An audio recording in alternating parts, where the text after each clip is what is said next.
Hello, welcome to Lemon Studios, where we talk anything and everything entertainment. I'm, of course, the Lemon himself, Zeke Lemon, and this is my review for episode 7 of Alien Earth. But before we get into that, let's get the house clean out of the way. Show you how to leave a like, comment below, let me know your thoughts on Alien Earth, and of course, hit that subscribe button as it helps me grow into my YouTube career. I would greatly appreciate it. Now, all that out of the way, let's get into it, shall we? And I think this is one of the better episodes. I really did enjoy this one quite a bit. Some questionable calls in this episode nonetheless. I don't know if I would say this is my favorite, but again, this is pretty up there. It's in competition for my favorite episode of the season so far. Because a lot of the things I liked that we did with it. I liked how Wendy's like, nope, we're going to get out of here after she saw Toothless dead, and that, like, hey, it was a mistake. Oh no, we are not really safe here. I'm going to take my friends and I'm going to get up out of here. Now that she knows, hey, they're not being completely truthful to me, because one, there was this situation with Nibs with with who she saw as a mother figure, the mother scientist, and then now with her person that she thought she trusted the most, again from that conversation from last week with the prodigy going, oh my god, now you're lying to me. Okay, yeah, no, none of us are safe here. I'm going to get us out of here. And then here's where the questionable choices start to come into play. Because one, she only tries to get Nibs, and I forgot what the other one's name is, but the other girl. And she's the one who wants to be the prodigy's favorite, so she doesn't leave. And she's like, no, this is the best place I've had. This is the best place I've ever been at. He's given me a lot. I just can't find myself to leave. And then all Wendy has to say is, well, take care of yourself and please just stay safe and promise that you won't tell on us. Yeah, I promise. And then, again, something got cut. But I would assume something got cut, because there's no way that she just grabbed them and then went, all right, we got all we could. Didn't even try to find Smee or Slightly whatsoever, and just rolled up out of there after she got Nibs. And then everything that we did with the brother, who I really don't understand what his motives are at this point, because he's finally getting what he wanted. He's going to be able to leave with his sister. And I don't know if him seeing the grave is really starting to make him change his perspective, because yes, that is her body in it, but her brain and her thoughts are definitely in that body, that Sith body that she is in. I mean, I know Nibs was like, oh my god, that's me. This is who I was. This was my name. And she goes, no, you are still here. That was just the vessel. It's a good debate to have. And again, we're cutting to him and he's having a hard time with it. Then we continue on. And then the first set of soldiers find them, right? And it's very clear. They're either go back and get prisoned, or, Wendy does what she does and they are able to move on and get closer to the boat. And, she calls on her xenomorph, her abnormal xenomorph, because he doesn't look like the xenomorph that we know, which we are going to get in episode 8, because that one was born the natural way, if you will.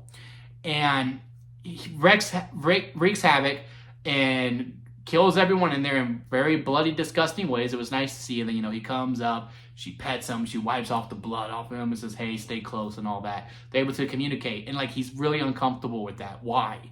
Why is that? I really don't understand the motives of that whatsoever. Then they get to the boat. They're finally going to be able to leave. They open the door. His friends come out.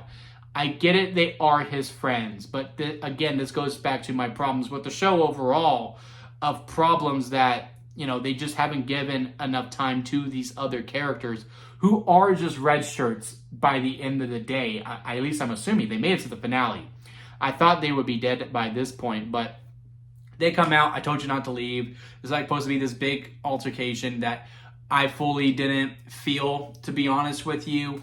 Nibs rips the jaw off of one guy. That was hardcore. Big brawl presumes. She's going to call on the xenomorph to wreck shop, because there's no way they get out of it. There's absolutely no way they get out of it. And the brother's like, no, don't. I really just don't get it. I truly just don't get that part of what his motivations are, what he's trying to get at. If he does fully buy in that this is his sister or not. He believes it to a degree, because he was still willing to leave with her and was able to build this relationship, and wants to build this relationship, I should say. But again, it's just really confusing to me, and I just don't fully get what they're trying to get at. Another problem I have, but this is very minor compared to everything else. those were the only like legitimate problems I have with this episode, is everything that we did with the brother and the motives of that. And again, just some character directions and some of the motives and where the blocking goes. Again, why didn't she try to find Slightly or Smee whatsoever? I just would not know. But when we would cut back to the mother doctor, right? It's raining in her office, presumably outside. It's not like she's running a shower or anything. Like, they make it very known that it's raining. And hell, even when at the opening, when Kirsch comes in and he sees Toothless dead, and then here comes the Prodigy, they're having a conversation. Good dialogue, by the way, how, you know, he just sees it as a loss of $6 million. It's not a loss of life. He just lost $6 million. Like, oh, lost that $6 million. Then when he sees that the eye alien, who he is just as infatuated with it as I am, he goes, oh, he actually toyed it in. He made sure it got in to make sure it died in, just to evaluate and to see what happens. Ooh, that's really intriguing. It's raining outside, but when we go to the exterior shots and they are outside, it's completely sunny. Again, very minor compared to everything else in this episode. I just found it kind of funny. It's just like, well, why are we having it raining? Why did we make sure to make the rain noises in there? Well, you could have just taken them out within the edit. Or again, like, just show it that it's raining outside a little bit, or show that, hey, it's only raining on this part of the island. I don't think the island is that big to begin with, but everything else in this episode, I did thoroughly enjoy quite a bit. Everything we did with Slightly and Smee, and of course Kirsch, who is still like the most interesting character out of everyone in this series. I mean, the way that, you know, he's coming in, he's just saying like, ooh, this was interesting. And then again, the conversation he's having with the Prodigy, and then, you know, he's having these conversations with everyone else. And, you know, he's really almost playing double agent like, because, you know, one, Smee and Slightly able to carry this body and no one notices. Okay, whatever. Again, it goes with the rain complaint that I have. It's just like, okay, yeah, for the story purposes, sure, but there's no way no one notices. Hey, why are they carrying those guys? Why is there something covering his face? But yeah, they get out, and then here comes Coach. What are y'all doing? Sorry, he's going to kill me. He's been talking to me in my head. Yeah, I already know that. Why are you going there? Go this way. You're going to be late. And then they don't make it in time. And part of me thinks at the end when he grounds me and Smiley, because, you know, they get over there.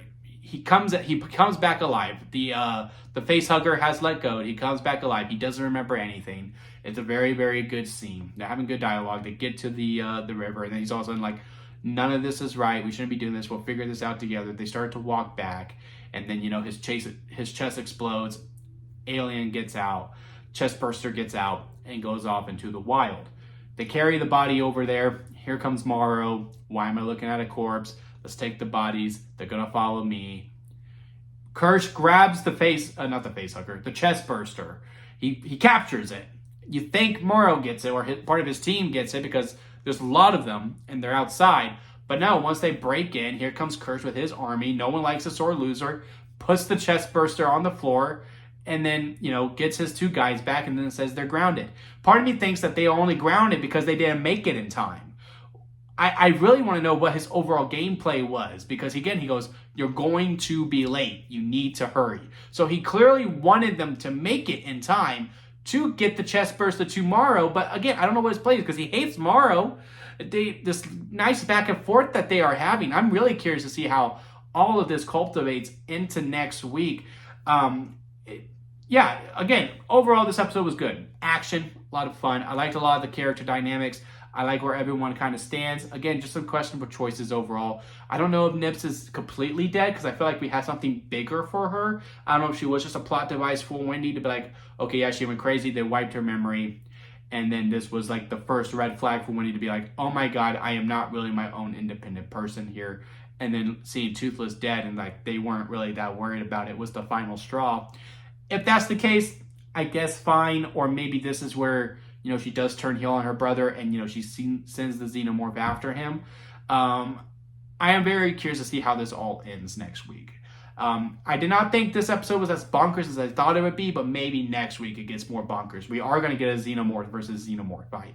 That abnormal pet xenomorph that Wendy has is going to face the actual prime Xenomorph that is all in black. And I, for one, can't wait to see it. But let me know what y'all think about this episode down in the comment section. Leave a like if you made it this far within the review. I do greatly appreciate it. Hit that subscribe button as it does help me grow into my YouTube career. Man, I cannot talk. And don't forget to squeeze the days, guys, because life is too short not to give your all. So squeeze every opportunity that you can. And until next time, I'll see you here at Lemon Studios.